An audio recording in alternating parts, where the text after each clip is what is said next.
بسم اللہ الرحمن الرحیم۔ السلام علیکم محترم سامعین کرام، اللہ تبارک و تعالیٰ کبھی بھی کسی بھی حال میں اپنے نیک بندوں کو تنہا نہیں چھوڑتا۔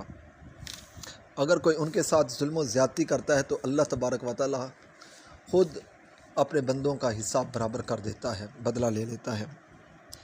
یہ حکایت کچھ اسی طرح ہے کہ حضرت سیدنا میسرہ علیہ رحمہ فرماتے ہیں کہ بنی اسرائیل میں ایک بہت ہی عبادت گزار لکڑہارا رہتا تھا۔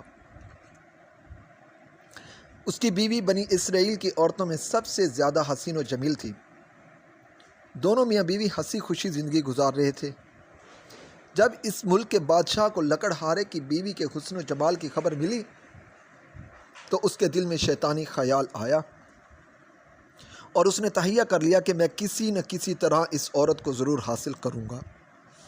چنانچہ اس ظالم اور شہوت پرست بادشاہ نے ایک بڑھیا کو اس لکڑہارے کی بیوی کے پاس بھیجا تاکہ وہ اسے ورغلائے اور لالچ دے کر اس بات پر آمادہ کرے کہ وہ لکڑہارے کو چھوڑ کر شاہی محل میں ملکہ بن کر زندگی گزارے۔ چنانچہ وہ مکار بڑھیا لکڑہارے کی بیوی کے پاس گئی اور اس سے کہا، تو کتنی عجیب عورت ہے کہ اتنے حسن و جمال کے باوجود ایسے شخص کے ساتھ زندگی گزار رہی ہے جو نہایت ہی مفلس اور غریب ہے، جو تجھے آسائش اور آرام فراہم ہی نہیں کر سکتا۔ تیری جی ایسی خوبصورت عورت کی جگہ تو بادشاہ کے محل میں ہونی چاہیے۔ اگر تو چاہے تو بادشاہ کی ملکہ بن سکتی ہے۔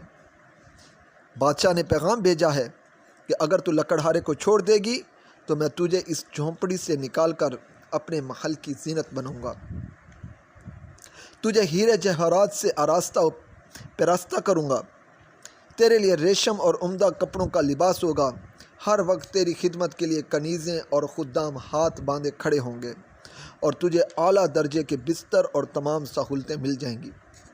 بس تو اس غریب لکڑہارے کو چھوڑ کر میرے پاس چلی آ۔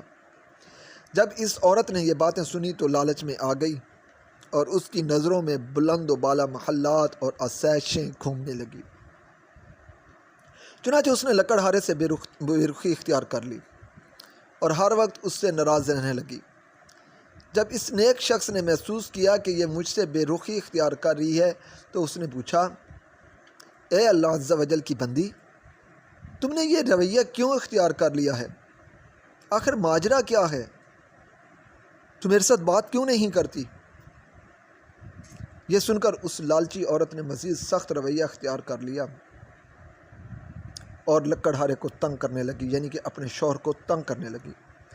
بالآخر لکڑہارے نے مجبوراً اس حسین و جمیل بے وفا لالچی عورت کو طلاق دے دی اور وہ عورت خوشی خوشی بادشاہ کے پاس جا پہنچی۔ بادشاہ اسے دیکھ کر پھولا نہ سمایا۔ اس نے فوراً اس عورت سے شادی کر لی۔ بڑی دھوم دھام سے جشن منایا گیا۔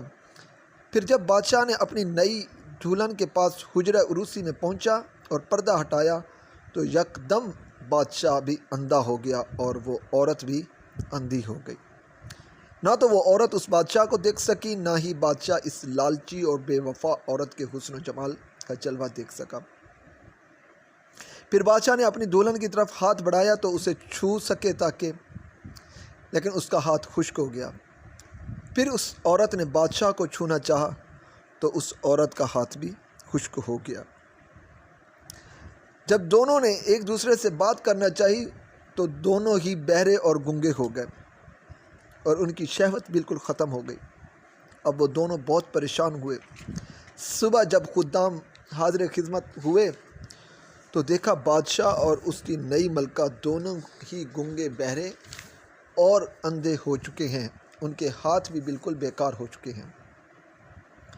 جب یہ خبر اس دور کے نبی علیہ السلام کو پہنچی تو انہوں نے اللہ تبارک و تعالیٰ کی بارگاہ میں ان دونوں کے بارے میں عرض کی تو بارگاہ خداوندی عز و جل سے ارشاد ہوا، میں ہرگز ان دونوں کو معاف نہیں کروں گا۔ کیا انہوں نے یہ گمان کر لیا کہ جو حرکت انہوں نے لکڑہارے کے ساتھ کی میں اس سے بے خبر ہوں؟ محترم سامعین کرام، اس سے ہمیں یہ سبق ملتا ہے کہ اگر ہم دنیا کی لالچ میں کوئی بھی قدم اٹھا کر، چاہے مرد ہے چاہے عورت ہے، کسی اللہ والے بندے کا دل توڑتے ہیں تو اللہ تبارک و تعالیٰ بہت شدید غضبناک ہوتا ہے، اور کبھی بھی اپنے اللہ والے بندے، اپنے برگزیدہ بندوں کو تنہا نہیں چھوڑتا، بلکہ ان کا بدلہ اللہ تبارک و تعالیٰ خود لے لیتا ہے۔ تو اللہ تبارک و تعالیٰ سے ہمیں ہمیشہ ہمیشہ ڈرنا چاہیے، اس کی اطاعت کرنی چاہیے، اور اس کے بندوں کے ساتھ نرم سلوک، نرم رویہ اختیار کرنا چاہیے، اور اللہ تبارک و تعالیٰ کے بتائے ہوئے احکامات پر عمل کرنا چاہیے۔